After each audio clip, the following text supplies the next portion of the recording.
ನಮಸ್ಕಾರ. ಇದು ಸುದ್ದಿ ವಿಶ್ಲೇಷಣೆ. ನಾನು ಶಶಿಧರ್ ಭಟ್. ಇವತ್ತು ಗಾಂಧಿಗೆ ಸಂಬಂಧಿಸಿದ ಒಂದು ಘಟನೆ ನನಗೆ ನೆನಪಾಗ್ತಾ ಇದೆ.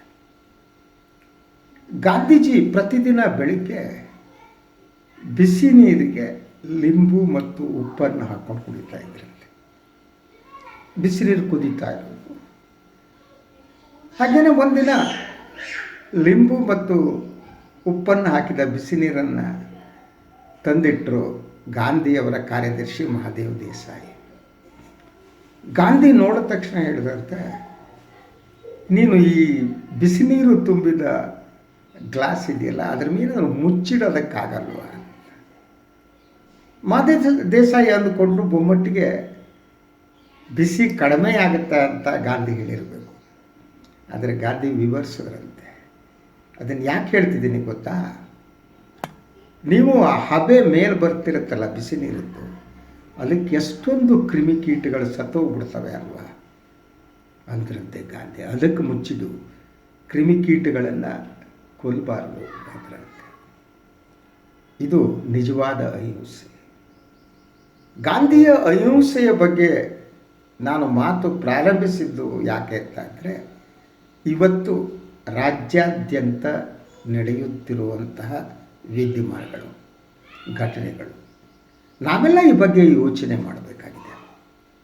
ಹಲವೆಡೆ ಹಿಂದೂ ಕಾರ್ಯಕರ್ತ ಹರ್ಷ ಹತ್ಯೆಯ ಬಗ್ಗೆ ಪ್ರತಿಭಟನೆಗಳು ನಡೆದಿದೆ. ಯಾವುದೋ ಒಂದು ಊರಿನಲ್ಲಿ ಕೇಸರಿ ಶಾಲು ಧರಿಸಿದ ಒಬ್ಬ ವ್ಯಕ್ತಿ ತನ್ನ ಬಳಿ ಇರುವ ರಿವಾಲನ್ನು ಪ್ರದರ್ಶಿಸುವ ದೃಶ್ಯವನ್ನು ಕೂಡ ನೋಡಿದೆ. ಹಲವರಿಗೆ ಕತ್ತಿ, ಮಚ್ಚು, ರಿವಾಲ್ವರನ್ನು ಹಿಡಿದಿದ್ರು ಅಂತ ಹೇಳಲಾಗ್ತಾ ಇದೆ. ಅಂಥ ಮನಸ್ಥಿತಿ ಯಾಕೆ ಬರ್ತಾ ಇದೆ? ಗಾಂಧಿ ನಾಡಿನಲ್ಲಿ ಒಂದು ಕ್ರಿಮಿಕೀಟವು ಸಾಯಬಾರದು ಅಂತ ಹೇಳಿದಂಥ ನಮ್ಮ ರಾಷ್ಟ್ರಪಿತರ ನಾಡಿನಲ್ಲಿ ಇವತ್ತು ಹಿಂಸೆ ಇಡೀ ಸಮಾಜವನ್ನು ಆವರಿಸಿದೆ. ಅಹಿಂಸೆಯ ನಾಡಿನಲ್ಲಿ ಹಿಂಸೆ ಯಾಕೆ ಹೀಗಾಗಿದೆ?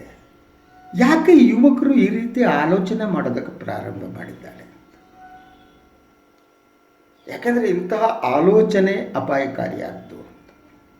ಭಾರತದ ಹಲವು ದಾರ್ಶನಿಕರು ಈ ಬಗ್ಗೆ ಮಾತನಾಡಿದ್ದಾರೆ. ಅದು ಯಾವ ರೀತಿ ಅಂದರೆ, ನಮ್ಮ ಆಲೋಚನೆ ಹೇಗಿರುತ್ತೋ ನಾವು ಹಾಗಿರ್ತೀವಿ ಅಂತ.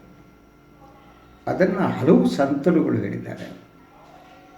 ಇತ್ತೀಚಿನವರೆಗೆ ಓಶೋವರೆಗೆ, ಜಿಡ್ಡಿ ಕೃಷ್ಣಮೂರ್ತಿಯಿಂದ ಹಿಡಿದು ಬಹಳಷ್ಟು ಸಂತರು ಹೇಳಿದ್ದಾರೆ.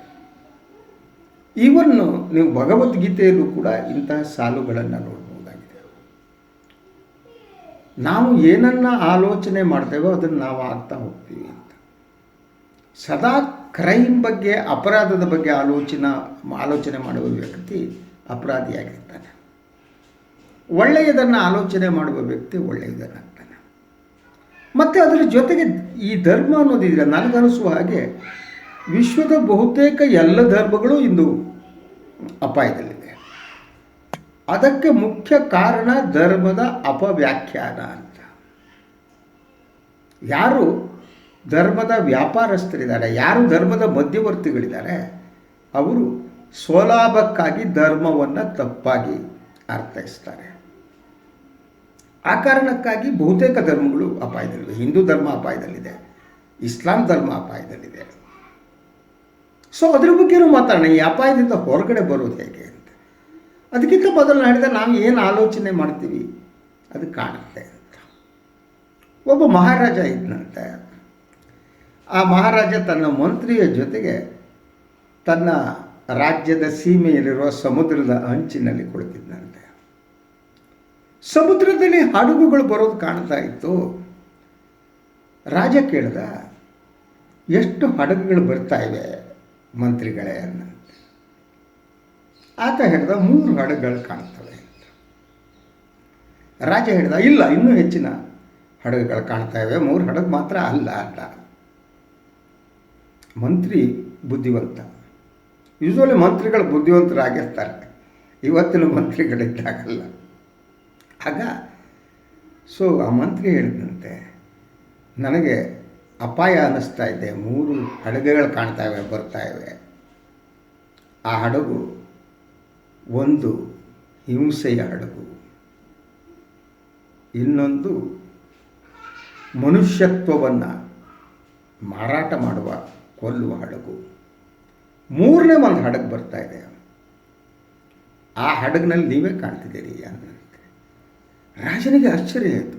3ನೇ ಹಡಗಿನಲ್ಲಿ ನಾನು ಕಾಣ್ತೀನಿ, ಏನು ಮಂತ್ರಿಗಳೇ ನಾನು ಪಕ್ಕದಲ್ಲಿ ಕೂತಿದ್ದೀನಿ? ಇಲ್ಲ, ಆ 3ನೇ ಹಡಗಿನಲ್ಲಿ ನೀವು ಕಾಣ್ತಿದ್ದೀರಿ.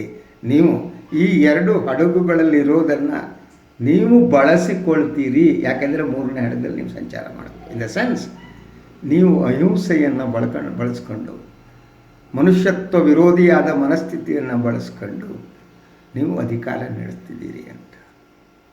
ರಾಜನಿಗೆ ಇದರಿಂದ ಜ್ಞಾನೋದಯ ಆಯಿತೋ ಬಿಟ್ಟೋ ಕಥೆ ಅಲ್ಲಿಗೆ ನಿಲ್ಲುತ್ತೆ. ಜ್ಞಾನೋದಯ ಆದರೂ ಆಗಿರ್ಬೋದು, ಜ್ಞಾನೋದಯ ಆಗದೇ ಇದ್ದರೂ ಇರ್ಬೋದು. ಕೆಲವು ಮಹಾರಾಜರಿಗೆ ಜ್ಞಾನೋದಯ ಆಗುತ್ತೆ, ಕೆಲವರಿಗೆ ಆಗಲ್ಲ. ಸೊ ಇದು ಇವತ್ತಿನ ವಾಸ್ತವ ಅಂತ ನನಗೆ ಅನಿಸುತ್ತೆ. ಧರ್ಮವನ್ನು ಯಾವತ್ತೂ ಕೂಡ ಕತ್ತಿಯ ಅಲುಗಿನಿಂದ, ಬಂದೂಕಿನಿಂದ ಉಳಿಸ್ಕೊಳ್ಳೋದಕ್ಕಾಗಲ್ಲ.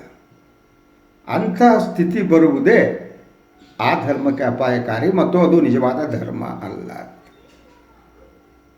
ಸೊ ಈಗ ನಾನು ಏನು ರಾಜನ ಕಥೆಯನ್ನು ಕೇಳಿದೆ, ಇಲ್ಲೂ ಕೂಡ ಒಂದು ಹಡಗಿನಲ್ಲಿ ಕುಳಿತಂಥ ಇವತ್ತಿನ ರಾಜರು ಯಾರು ಗೊತ್ತಲ್ಲ ನನಗೆ, ಅವರು ಅಹಿಂಸೆಯನ್ನು ಬಳಸಿಕೊಂಡು, ಆ ಹಡಗನ್ನು ಬಳಸಿಕೊಂಡು ತಮ್ಮ ಹಡಗನ್ನು, ಅಧಿಕಾರದ ಹಡಗನ್ನು ಮುನ್ನಡೆಸ್ತಿದ್ದಾರೆ ಅಂತ. ಸೊ ಈ ಹೊತ್ತಿನಲ್ಲಿ ನಾವು ಗಂಭೀರವಾಗಿ ಆಲೋಚನೆ ಮಾಡಬೇಕಾಗಿದೆ. ಇದು ಬಹಳ ಮುಖ್ಯವಾದ್ದು. ನಾವು ಇವತ್ತು ಗಂಭೀರವಾಗಿ ಆಲೋಚನೆ ಮಾಡದಿದ್ದರೆ ಬಹುತೇಕ ಎಲ್ಲ ಧರ್ಮಗಳನ್ನು ಹಿಂಸೆಯೇ ಆಳ್ವಿಕೆ ಮಾಡೋದಕ್ಕೆ ಪ್ರಾರಂಭಿಸುತ್ತೆ. ಅದು ಪ್ರಾರಂಭ ಆಗಿದೆ. ಗಾಂಧಿ ಏನು ಹಬೆಯಾಡುವ ಬಿಸಿ ನೀರಿನ ಲೋಟವನ್ನು ತೆಗೆದಿಡಬೇಡಿ, ಕ್ರಿಮಿ ಕೀಟಗಳು ನಾಶ ಆಗ್ತವೆ ಅಂದ್ರಲ್ಲ, ಆ ಮನಸ್ಥಿತಿಗೆ ಬದಲಾಗಿ ಗೋಡ್ಸೆ ಮನಸ್ಥಿತಿ ಆವರಿಸುತ್ತೆ. ಮತ್ತು ಇಂತಹ ಮನಸ್ಥಿತಿ ಧರ್ಮವನ್ನು ಉಳಿಸಲ್ಲ. ವಿಶ್ವದ ಹಲವು ಧರ್ಮಗಳು ಹಿಂಸಾಚಾರದಿಂದನೇ ರಕ್ತಸಿಕ್ತವಾಗಿವೆ. ಹಿಂದೂ ಧರ್ಮದಲ್ಲೂ ಕೂಡ ಹಲವು ವರ್ಷಗಳ ಕಾಲ ವಿಷ್ಣು ದೊಡ್ಡವನು, ಶಿವ ದೊಡ್ಡವನು ಅಂತ ರಕ್ತಪಾತ ಆಗಿದೆ ನಾಡಿನಲ್ಲಿ. ಅದೇ ರೀತಿ ಇಸ್ಲಾಂ ಧರ್ಮ ಕೂಡ, ಆ ಧರ್ಮದಲ್ಲೂ ರಕ್ತಪಾತ ಇದೆ. ಧರ್ಮದ ಹೆಸರಿನಲ್ಲಿ ರಕ್ತಪಾತ ಆಗಿದೆ. ಇದಕ್ಕೆ ಬಹಳ ಮುಖ್ಯವಾದ ಕಾರಣ ಧರ್ಮಗಳ ಅಪವ್ಯಾಖ್ಯಾನ. ಹಾಗಿದ್ದರೆ ಈ ಸಂದರ್ಭದಲ್ಲಿ ನಾವು ಏನು ಮಾಡೋಣ, ಏನು ಮಾಡಬೇಕು? ಯಾಕೆಂದರೆ ಸಂಪೂರ್ಣವಾಗಿ ಧರ್ಮ ಈ ಭೂಮಿಯ ಮೇಲೆ ಇರಲ್ಲ ಅಂತ ನಾನು ನಂಬಿಲ್ಲ. ಮನುಷ್ಯನಿಗೆ ಧರ್ಮ ಬೇಕು. ಆದರೆ ಎಂಥ ಧರ್ಮ ಅದು? ಧರ್ಮ ಯಾಕೆ ಬೇಕು?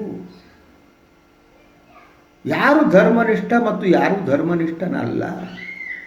ಕೇವಲ ಆಚರಣೆಗಳ ನಂಬುವುದು ಧರ್ಮನಿಷ್ಠೆಯೇ? ನನ್ನ ಧರ್ಮ ಶ್ರೇಷ್ಠ, ಉಳಿದ ಯಾವ ಧರ್ಮವೂ ಶ್ರೇಷ್ಠವಲ್ಲ ಅನ್ನೋದು ನಿಜವಾದ ಧಾರ್ಮಿಕ ಆಚರಣೆಯೇ? ಈ ಬಗ್ಗೆ ಆರೋಗ್ಯಪೂರ್ಣ ಮನಸ್ಥಿತಿಯವರು ಆಲೋಚನೆ ಮಾಡಬೇಕಾಗಿದೆ.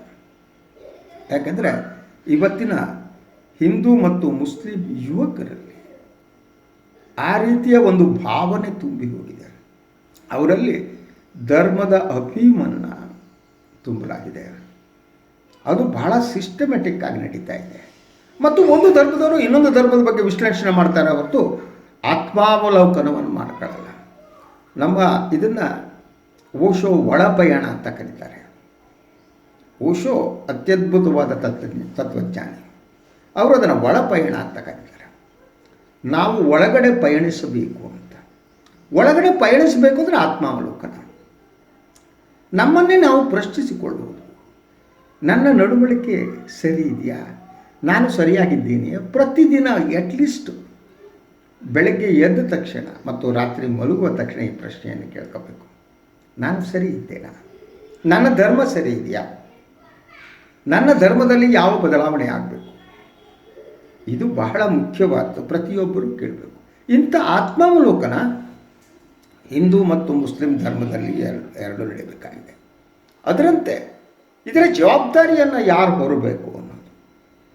ನನಗೆ ಅನಿಸುವಾಗ ಆಯಾ ಧರ್ಮಾವಲಂಬಿಗಳೇ ವಹಿಸಬೇಕು. ಇನ್ನೊಂದು ಧರ್ಮದವರು ಮತ್ತೊಂದು ಧರ್ಮದ ಬಗ್ಗೆ ವಿಶ್ಲೇಷಿಸುವುದಾಗಲಿ ಟೀಕಿಸುವುದಾಗಲಿ ಅಪಾಯಕಾರಿಯಾಗಿದೆ.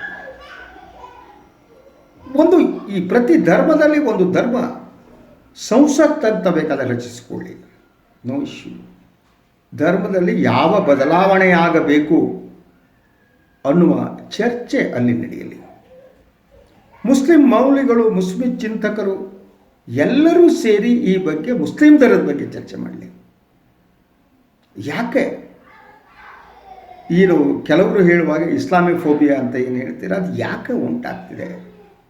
ಯಾಕೆ ಈ ರೀತಿಯ ಜನ ಹುಟ್ಟುತ್ತಿದ್ದಾರೆ? ಇವತ್ತಿನ ಯುವಕರು ಯಾಕಿದ್ದಾರೆ? ಏನು ಬದಲಾವಣೆ ಆಗಬೇಕು ಅವರು ಯೋಚನೆ ಮಾಡಲಿ.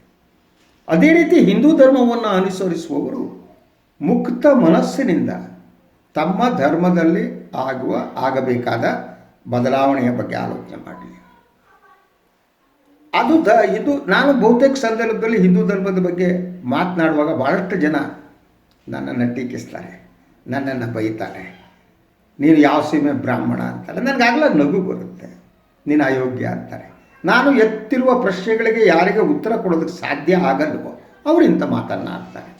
ನಾನು ಪ್ರಮುಖವಾಗಿ ಯಾಕೆ ಹಿಂದೂ ಧರ್ಮದ ಬಗ್ಗೆ ಮಾತನಾಡ್ತೇನೆ, ನಾನು ಹಿಂದೂ ಧರ್ಮದಲ್ಲಿ ಹುಟ್ಟಿದ್ದೇನೆ. ಹಿಂದೂ ಧರ್ಮವನ್ನು ತಿಳಿದುಕೊಳ್ಳುವುದಕ್ಕೆ ಯತ್ನ ನಡೆಸಿದ್ದೇನೆ. ಈ ಬಗ್ಗೆ ಯಾರ ಜೊತೆಗಾದರೂ ಚರ್ಚೆ ನಡೆಸುವುದಕ್ಕೆ ನಾನು ಸಿದ್ಧನಿದ್ದೇನೆ. ನಾನು ವೇದಗಳನ್ನು ಸ್ವಲ್ಪ ಮಟ್ಟಿಗೆ ತಿಳಿದುಕೊಳ್ಳೋಕ್ಕೆ ಟ್ರೈ ಮಾಡಿದ್ದೇನೆ. ಉಪನಿಷತ್ತುಗಳನ್ನು ಸ್ವಲ್ಪ ಮಟ್ಟಿಗೆ ತಿಳಿದುಕೊಳ್ಳೋದಕ್ಕೆ ಟ್ರೈ ಮಾಡಿದ್ದೇನೆ. ವೇದಾಂತದ ಬಗ್ಗೆ ಪ್ರಾಥಮಿಕ ತಿಳುವಳಿಕೆ ಇದೆ ನನಗೆ. ಅರಣ್ಯಗಳು, ಬ್ರಾಹ್ಮಣಗಳು ಅದರ ಬಗ್ಗೆ ಕೂಡ ತಿಳಿದುಕೊಳ್ಳೋಕೆ ಟ್ರೈ ಮಾಡಿದ್ದೇನೆ. ರಾಮಾಯಣ ಮಹಾಭಾರತಗಳನ್ನು ಒಂದಕ್ಕಿಂತ ಎಷ್ಟೋ ಬಾರಿ ನಾನು ಓದಿದ್ದೇನೆ. ಅದರ ತಾತ್ವಿಕತೆಯನ್ನು ತಿಳಿದುಕೊಳ್ಳೋದಕ್ಕೆ ಯತ್ನ ಮಾಡಿದ್ದೇನೆ. ಆದ್ದರಿಂದ ಈ ಬಗ್ಗೆ ಮಾತನಾಡುವ ಎಲ್ಲ ನೈತಿಕ ಹಕ್ಕು ನನಗೆ ಇದೆ. ಆ ಕಾರಣಕ್ಕೆ ನಾನು ಆದ್ದರಿಂದ ನಾನು ಹಿಂದೂ ಧರ್ಮ ಏನಿದೆ ಅದು ಉಳಿಯಬೇಕು ಅಂತ ಬಯಸುವವನು, ಇಸ್ಲಾಂ ಉಳಿಯಬೇಕು ಅಂತ ಬಯಸುವವನು. ಎಲ್ಲವೂ ನಾಶವಾಗ್ಬಿಟ್ಟು ಯಾವುದೋ ಒಂದು ಧರ್ಮ ಉಳಿಬೇಕು ಅನ್ನೋದೇ ಮನುಷ್ಯ ವಿರೋಧಿಯಾದದ್ದು. ಹಾಗಾಗಲ್ಲ. ವಿಶ್ವದಲ್ಲೇ ಹಲವು ಧರ್ಮಗಳು ಹುಟ್ಟುತ್ತವೆ. ಆದರೆ ಧರ್ಮಗಳು ಎಂದೂ ಕೂಡ ನಿಂತ ನೀರಾಗಬಾರ್ದು ಅಂತ. ಧರ್ಮಗಳು ಹರಿಯುವ ನದಿಯಾಗಬೇಕು. ನದಿಯಲ್ಲಿರುವ ಪ್ರಶಾಂತತೆ ಇದೆಯಲ್ಲ, ಅದು ಧರ್ಮಗಳಲ್ಲಿರಬೇಕು. ಅದು ಸಾಮಾಜಿಕ ಸ್ವಾಸ್ಥ್ಯದ ಹೊಣೆಗಾರಿಕೆಯನ್ನು ಹೊರಬೇಕು. ಸರ್ವಧರ್ಮ ಸಮಭಾವದ ಒಂದು ಹೊಣೆಗಾರಿಕೆಯನ್ನು ಹೊರಬೇಕು.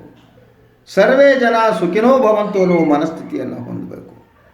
ಆಗ ಆ ಧರ್ಮ ಮಾನವ ಕುಲಕ್ಕೆ ಪೂರಕವಾದ ಕೊಡುಗೆಯನ್ನು ಕೊಡುತ್ತೆ.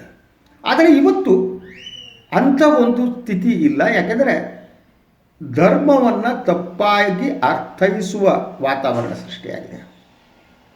ಹಿಂದೂ ಧರ್ಮ ತುಂಬ ವಿಶಾಲವಾದದ್ದು. ಅಲ್ಲೂ ಹಲವು ರೀತಿಯ ಫಿಲಾಸಫಿಗಳು ಬಂದಿವೆ. ಸೊ ಧರ್ಮದ ಜೊತೆ ಆಧ್ಯಾತ್ಮಿಕತೆ ಏನಿದೆ ಅದು ಭಾಳ ಮುಖ್ಯವಾದ್ದು. ನಮಗೆಲ್ಲ ಒಳಗೆ ಒಂದು ಆಧ್ಯಾತ್ಮಿಕತೆ ಬೇಕು. ಆ ಆಧ್ಯಾತ್ಮಿಕತೆ ನಮ್ಮನ್ನು ಉಳಿಸುತ್ತೆ ಹೊರತು ಕತ್ತಿ ಹಿಡಿಯುವ ಮೂಲಕ ಅಲ್ಲ, ಹತ್ಯೆ ಮಾಡುವ ಮೂಲಕ ಅಲ್ಲ, ರಕ್ತ ಹರಿಸುವ ಮೂಲಕ ಅಲ್ಲ. ಧರ್ಮಕ್ಕೂ ಅಹಿಂಸಾವಾದಕ್ಕೂ ಸಂಬಂಧ ಇದೆ. ಮೂಲಭೂತವಾಗಿ ಎಲ್ಲ ಧರ್ಮಗಳು ಅಹಿಂಸಾವಾದವನ್ನು ಪ್ರಚುರಪಡಿಸ್ತವೆ. ಹಿಂಸೆ ಹೇಗೆ ಮನುಷ್ಯ ವಿರೋಧಿಯಾದದ್ದು ಅನ್ನೋದನ್ನು ಎಲ್ಲ ಧರ್ಮಗಳು ಹೇಳ್ತಾ ಹೋಗ್ತವೆ, ಧ್ವನಿಸ್ತಾ ಹೋಗ್ತವೆ ಅಲ್ವಾ. ಸೊ ಆ ಕಾರಣಕ್ಕಾಗಿ ಮೂಲ ಧರ್ಮವನ್ನು ಉಳಿಸುವ ಕೆಲಸ ಆಗಬೇಕು. ಇಲ್ಲದಿದ್ದರೆ ಮನುಷ್ಯರೂ ನಾಶವಾಗ್ತಾರೆ, ಧರ್ಮಗಳು ನಾಶವಾಗ್ತವೆ. ಬಹುತೇಕ ಧರ್ಮಗಳು ಸ್ವಾತಂತ್ರ್ಯ, ಸಮಾನತೆ ಮತ್ತು ವಿಶ್ವ ಬಂಧುತ್ವದ ಮೇಲೆ ನಿಲ್ಲಬೇಕಾಗಿದೆ. ಅದನ್ನು ನಾವು ಧರ್ಮವನ್ನು ಹೇಗೆ ವಿಶ್ಲೇಷಿಸ್ತೀವಿ ಅಂತ ನೀವು ಕುರಾನನ್ನು ಓದಿದರೆ, ಕುರಾನ್ ಭ್ರಾತೃತ್ವವನ್ನು ಪ್ರತಿಪಾದಿಸುತ್ತೆ. ಆದರೆ ಒಂದು ಕಾಲಘಟ್ಟದಲ್ಲಿ ಹುಟ್ಟಿದ ಧರ್ಮ ತನ್ನ ಧರ್ಮವೇ ಶ್ರೇಷ್ಠ, ಇನ್ನೊಂದು ಧರ್ಮ ಶ್ರೇಷ್ಠ ಅಲ್ಲ ಅನ್ನೋ ಮಾತನ್ನು ಹೇಳ್ತವೆ. ಅದನ್ನು ಗಂಭೀರವಾಗಿ ಪರಿಗಣಿಸಬೇಕಾಗಿಲ್ಲ. ಅದರ ಆಚರಣೆಯಲ್ಲಿ ತರ್ಕುವುದು ಈ ಶ್ರೇಷ್ಠತೆಯ ವ್ಯಸನ ನಾಶಪಡಿಸ್ತಾ ಹೋಗುತ್ತೆ ಪ್ರತಿಯೊಂದು ಧರ್ಮವನ್ನು. ಹಿಂದೂ ಧರ್ಮ ಏನಿದೆ ಅದನ್ನು ಕೂಡ ಈ ಶ್ರೇಷ್ಠತೆ ಇದೆಯಲ್ಲ, ಅದು ನೀವು ಒಟ್ಟಾರೆಯಾಗಿ ವೈದಿಕ ಪರಂಪರೆಯಲ್ಲಿ ಬಂದದ್ದು, ಅದು ಕೂಡ ಅಪಾಯಕಾರಿಯಾದದ್ದು ಅಲ್ವಾ. ಸೊ ನಾವೆಲ್ಲ ಒಂದೇ ಹಡಗಿನ ಪಯಣಿಕರು. ಇವತ್ತು ನಾವು ಆಲೋಚನೆ ಮಾಡಬೇಕಾದ್ದು ಈ ಸಮಾಜವನ್ನು ಉಳಿಸುವುದು ಹೇಗೆ. ಈ ಸಮಾಜ ಸರ್ವ ಜನಾಂಗದ ಶಾಂತಿಯ ತೂಟವಾಗಿ ಇರುವುದು ಹೇಗೆ? ಅದಕ್ಕೆ ನಮ್ಮೆಲ್ಲರ ಜವಾಬ್ದಾರಿ ಭಾಳ ಮುಖ್ಯವಾದ್ದು. ಆದರೆ ನನಗೆ ಕಾಣ್ತಾ ಇದೆ ಈ ಸೋಕಾಲ್ಡ್ ಧರ್ಮಗುರುಗಳೆಲ್ಲ ಬಾಯಿ ಏನೇನು ಮುಚ್ಕೋಬೇಕೋ ಮುಚ್ಕೊಂಡು ಕೂತಿದ್ದಾರೆ.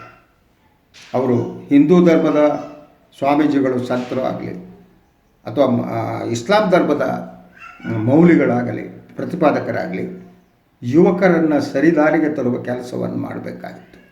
ದುರ್ದೈವದಿಂದ ಆ ಕೆಲಸವನ್ನು ಮಾಡ್ತಾನೇ ಇಲ್ಲ. ಅದು ಮೌಲಿಗಳು ಮಾಡ್ತಿಲ್ಲ. ಈ ಕಡೆ ಹಿಂದೂ ಧರ್ಮದ ಧರ್ಮಗುರುಗಳು ಇನ್ನೊಬ್ಬರು ಮಾಡ್ತಿಲ್ಲ. ಅವರು ಆ ಜವಾಬ್ದಾರಿಯನ್ನು ವಹಿಸ್ಕೋಬೇಕಾಗತ್ತೆ. ಅವರು ಆ ಹೊಣೆಗಾರಿಕೆಯನ್ನು ವಹಿಸ್ಕೋಬೇಕಾಗತ್ತೆ. ಅದರ ಜೊತೆಗೆ ನಿಜವಾದ ಧರ್ಮ ಯಾವುದು ಅನ್ನುವುದನ್ನು ಜನರಿಗೆ, ಇಂದಿನ ಯುವಕರಿಗೆ ತಿಳಿಸ್ಬೇಕಾಗತ್ತೆ. ಅದು ತಿಳಿಸ್ದಿದ್ದರೆ ಶಿವಮೊಗ್ಗದಲ್ಲಿಯೋ ಇನ್ನೆಲ್ಲಿಯೋ ಗಂಗಾವತಿಯಲ್ಲೋ ನಡೆದ ಘಟನೆ ಇದೆಯಲ್ಲ, ಒಂದು ಧರ್ಮದ ಧರ್ಮಾಂಧರು ಇನ್ನೊಂದು ಧರ್ಮದ ಯುವಕರನ್ನು ಕೊಲ್ಲುವ ಕೆಲಸ ನಡೆಯುತ್ತೆ.